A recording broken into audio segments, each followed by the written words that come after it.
The Nigerian government has appealed to media organizations to refrain from giving undue prominence to terrorists, bandits and criminal syndicates in their reports.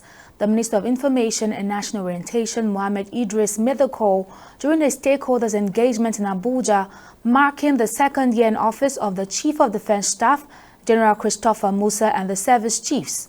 He urged the media to avoid sensationalism, noting that excessive coverage of criminal elements overshadows the sacrifices and successes of Nigeria's armed forces. Meanwhile, the Defense Headquarters revealed that in 2 years, troops eliminated 6,260 criminals, arrested 14,138 suspects, rescued 5,365 abductees, and recovered stolen crude oil worth 83 billion naira. I tend to like celebrities. When a terrorist dies, nothing happens. These are the two things that we need to look at. Are we looking for the money, or we're looking for the continuity of the country and of Nigeria as a nation? Those are the things that I think is very important for us. Modern warfare, yes, we don't produce what we need. Most times, even when we buy, when we get those things, we have to take them and use them to our own peculiarity, and we're doing the best we can. It has also enabled us to be able to develop some level of expertise on handling of these things. But because we don't produce them, we rely on buying from nations. You don't get them off the shelf. Even with your money, sometimes it's difficult buying those items. But we are doing the best we can to get it. With what we have now, what we are achieving, I think it's almost a miracle we're doing. That I can guarantee you. But again, the president has approved last year signing the DICON bill. Now what we're doing with DICON is we're inviting original equipment manufacturers to come to Nigeria and let us produce. Now, if we produce in Nigeria, we'll have the weapons we require. We will save our foreign exchange. We'll be able to employ our own youths. And besides that, we will be able to sell to our countries, our neighboring countries, some of these things. Because even if they have diplomatic issues, militarily, we're all working with all our neighbors. Because we know the danger. The enemy you are fighting does not respect human, does not respect border. They attack anybody. So if we don't come together to fight, to prevent it, they can attack Nigeria or attack Niger or Chad. So we're still working together. That I can assure you. We're doing that.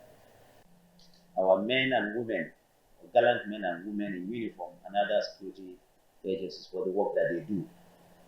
And this leads me to the point that I always make, that for my colleagues in the media, it is very important that you note what these people are doing. It is essential that you take side with them because they are doing so much and sacrificing their lives, losing part of their physical bodies so that you and I can sit and even have this meeting ongoing. It is, for me personally, not encouraging when I see, and I always say it, when I see the Nigerian media prioritizing the news of these terrorists and criminal elements over and above what our men and women in uniform are doing. They are working for Nigeria. They are fighting for you. You cannot side with the enemy. It is important that all of us recognize that they are working, sacrificing their lives so that all of us can have a peaceful, united and prosperous Nigeria.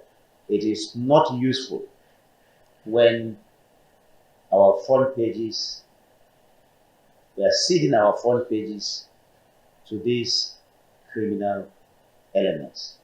Let's take them off our screens. Let's take them off our front pages.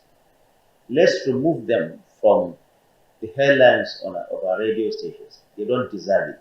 Leadership of the armed forces have been both strategic and pragmatic, demonstrating clarity of vision and firm resolve. On my part, as the Honorable Minister of Defense, I always strive to ensure that our troops remain inspired, fully equipped, and mission-focused. You will agree with me that we are yet to be where we should be, but with the commitment of the CDS service chiefs and our gallant troops, we will soon be there. We recognize the enormity of the task between us. However, it would be equally unjust to acknowledge the progress that has been, and not to acknowledge the progress that has been made. Despite negative narratives in some quarters, there is tangible evidence that we are turning the tide against the insurgents, the bandits, and other criminal elements. Progress may not be fast, but it is undoubtedly incremental and real, but we must sustain the momentum.